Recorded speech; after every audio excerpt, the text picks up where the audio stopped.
so, because I think the China, I think, is a big problematic area right now for itself, in the sense that its capitalist economics is okay, but its communist politics is a big question mark. First, a lot of its growth is export-oriented. When you run a communist system with lack of human rights and all sorts of areas, you become immediately vulnerable to people saying, look, this is not kosher, all right? So, two, because it's a communist system, it exaggerates the occurrence of things like we've seen recently, namely flouting of all possible safety and other requirements, because there's no countervailing power in the system at all. There are four elements of a democracy which really help countries like India, and whose absence really hurts China in things like environment damage, safety conditions, I mean, all the things which really are necessary for good governance and growth. One, you have to have NGOs who will take up your cause if something is going on. Two, you've got to have opposition parties who can also, bring things in simply because they oppose. Three, an independent judiciary. And fourth, an independent media. They don't have anything like that. So anytime any dissent occurs, which is beginning to happen in China, they just take to the streets. And how it's going to develop is very, very problematic. I talked to a very important CEO who's in both India and China, and he said, and he was being asked the usual question. I can't identify him, but because maybe I can. It was Jeff Immelt of GE, and he said of General Electric, yeah. And then it was just.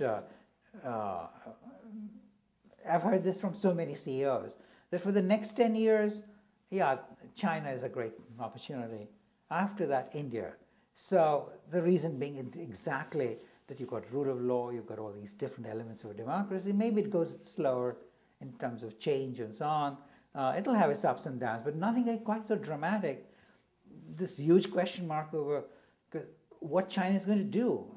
I mean, I remember my wife was a Russian expert being asked way back on India-China comparison about 30 years ago or something, just when Mao and Zhou Enlai were both alive. And she was asked, what was going to happen to China? And she said, it depends on whether Zhou Enlai dies first or Mao dies first. Now, that's the degree of variance we are dealing with, much like in the Soviet Union, right? Who's going to take over after Stalin? If Beria had taken over, it would have been far different than when Khrushchev took over, right? And so on. So I think that is something we don't have in our systems, democratic system. So I think I'm betting on India for that reason. If China manages to make the transition instead of erupting into authoritarianism, repression, and so on, as the disruptions and demands develop, then of course they'll be tough competitors. So, but at the moment, I see nothing really to worry very much about it. The Chinese fundamentally are still into manufacturers. They're not into services in any big way. Right now, they're going through exactly the kind of thing which the Japanese did with their huge accumulation of reserves. They've started buying up things which are going kaput, just like the Japanese, bought up Empire State and all sorts of things, and they lost tons of money. They invested in Hollywood, which they didn't understand at all, and we took them for a ride on that one. And the latest one in China, which was when they bought up Blackstone of Pete Peterson and so on. So Pete Peterson turned into a billionaire from a millionaire, and the Chinese were left with a can of worms. So they are worried about it now. But it's going to be their problem and not very much our problem, in the sense that they will have to sort out what they're going to do with the reserves, because it would be foolish on their part to keep accumulating these reserves. It doesn't produce anything very much for them. And my suspicion is it will gradually wind down because they will spend their monies basically on building infrastructure and so on, building up, therefore, demands for all kinds of things from us, cement and construction contracts and so on and so forth.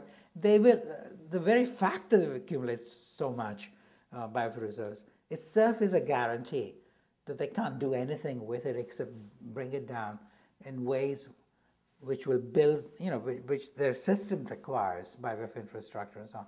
And who are the people who can really do great things like that, and including a better service sector and financial services and so on, except us, right? So we have a very good stake, provided we don't panic, So I'm not worried about China.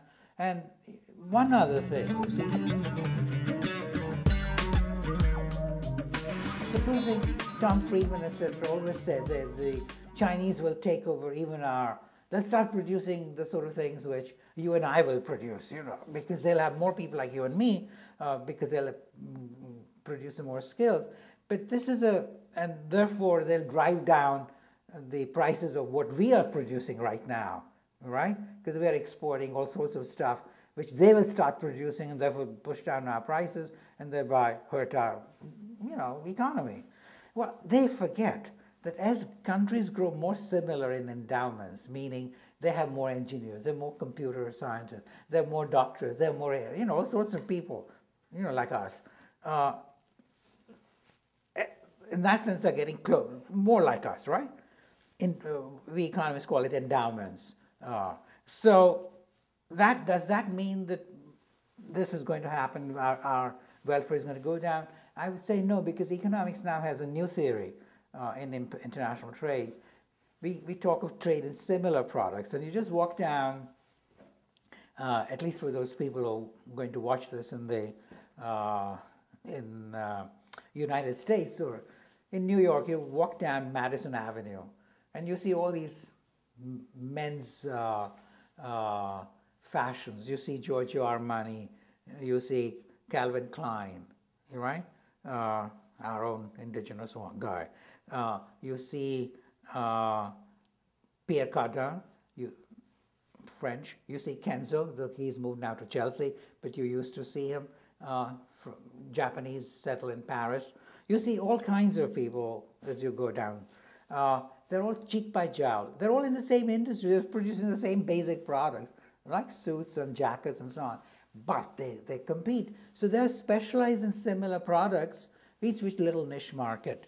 So what you get is a tremendous increase in variety, trade in variety. So as countries get more similar, they trade in similar products. So one of my students, Robert Feenstra, has actually, calculated using the new theory of trade in similar products, the gains to trade from trade in similar products in post-war, with the post-war rise of Europe, because we put Europe back on its feet and made it more similar to us. We could have kept them down, right? But we didn't. We didn't do that with Japan. And really several billions of dollars annually of gain from trading similar products.